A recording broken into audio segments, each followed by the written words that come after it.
Hi guys, өнөөдрийн бичлэгээр бид Gamma дээр хэрхэн хурдан бүтээлч байдлаар слайд бэлтгэе үзнэ. Уламжлалт ядаргаатай презентацийн биш, яг хэрэгтэй зүйлсийг амархан сонирхолтой хурднаар хийж сурна. Хэрвээ илүү үр дүнтэй чамд танилцуулах хийхийг хүсвэл анхаарал нь хандуулаарай. Интернетээс Gamma гэж хайна. За тэгээд гарч ирсэн хамгийн ихний илэрч рүү орно. За ингээд ийшээгээ мэйлээ холбож болно. Тэгээ Great Name AI гэж ороод за эхний илэрч нь болохоор тухайн лекцэн дээр бичсэн тэмдэглэлээ шууд оруулаад авсарчиж болдог. За хоёр дахь нь болохоор шууд ямар зүйл хиймээр байгаагаа команда өгөөд AI-аар хийлгэж болдог. За гурав дахь нь болохоор өөрийнхөө файл, documents, Word файл, presentation-ыг оруулчих болдог. За тэгээ голын generator ороод за бид нар тэгээд өөрсдийнхөө слайдын тоог сонгож болдог 1-ээс 10-ийн оронд. За тэгээд 10-аас дээшээ төлбөртэй болоод явцдаг байгаа. За presentation хийж болно, вебсайт хийж болно, за documents хийж болно, social гэдэг. За энэ дөрвөөс аль нэг тохирох өөртөө нийцж байгаа сонгоно. За өнөөдөр гол зорилго маань presentation бэлдэх болохоор би presentation-ыг сонголоо. За өөрийнхөө хийх байгаа зүйлсийг бичээд явуулангууд шууд ингээд гараад ирж байгаа. За ингээд энийг зөөж болно, устгаж болно, мөн шинэ слайд нэмж болохоор одоо тухайн гарч ирсэн мэдээлэл үнэн зөв хэсгийг бас сайн шалгах хэрэгтэй.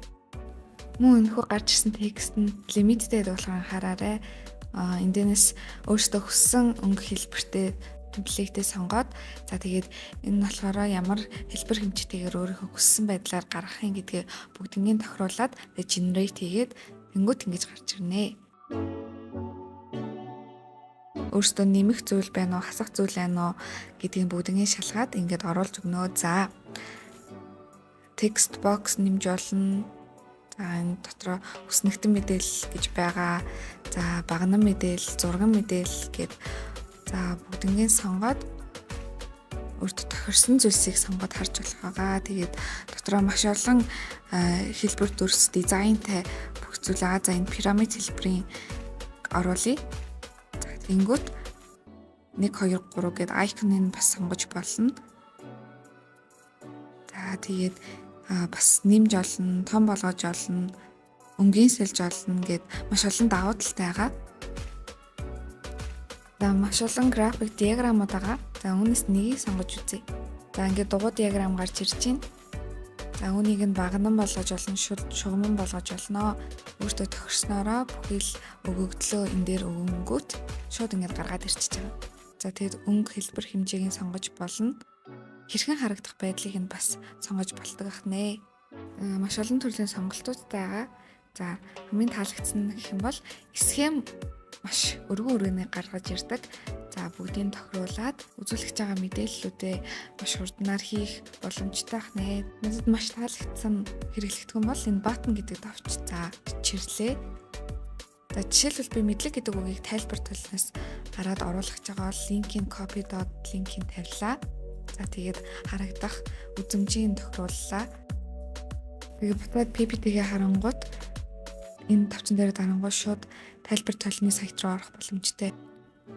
За таад манаас дагаж ороод энэ дагаа бүхий л хэрэглээгүй функцуудыг маань та нар бас хэрэглэж үзээд сэтгэлдээ үлдээгээрээ надад маш ашиглахад хялбар санагдсан, бас хурдан санагцсан. Ингээд өнгөн таалагдахгүй бол шууд темплейтийг өөрчилж болно.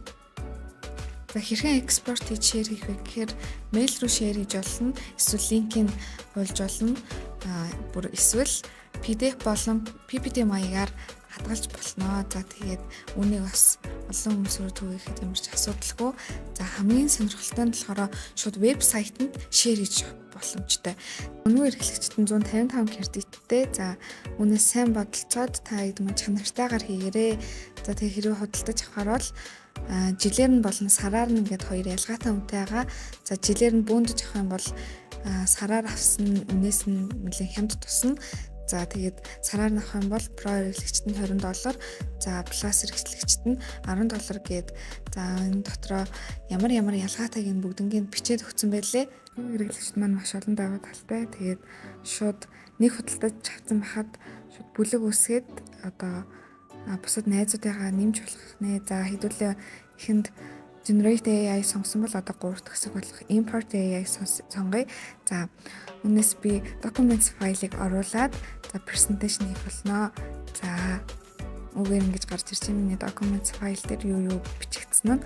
За энийг шууд сонгоод Generate хийлээ.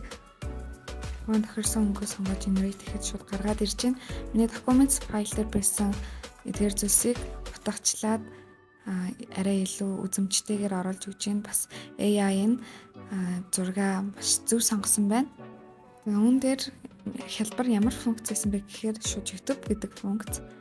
За орууллаа.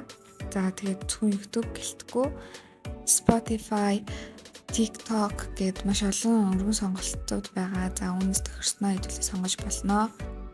За ингээ оруулаад өгчөнгүүт сонголтууд байгаа. Хэрхэн харагдах? За шууд presentation үзэнгүүт шууд YouTube руу ороод ах шаардлагагүйгээр энэхүү слайдн дээрээ шууд энэхүү бичлэг маань үзэж болохоор тавигдана. Google Forms-ийн линкийг оруулаад тавьчихад тухайн бүхэл мэдээлэл нь гараад ирдэг аа. За үүнийг хэрхэн засах, янзлах гэд бүхэл тохиргооны settings дээрээ байгаа. За дахиад эдитлэхээр бол Edit with AI гэж сонголт байгаа. За энэ нь яадаг вэ гэхээр таны presentation хэр их одоо хүнд хүрч байна гэдэг нь анализаар гараад ирнэ. За энэхүү посттой share хийгээд PDF-ээр шууд өөртөө хадгалж болно. Pro хэрэглэгчид маань илүү энэхүү тухайн үйлчлэгийг ашиглахад хүнтэй байдаг тул таад маань бас сонирхоорой. За тэгээд өнөөдрийн бичлэгтэй хамт байсанд баярлалаа. Тэгээд асуух зүйл байвал доор комент үлдээгээрэй. Баярлалаа, баяртай.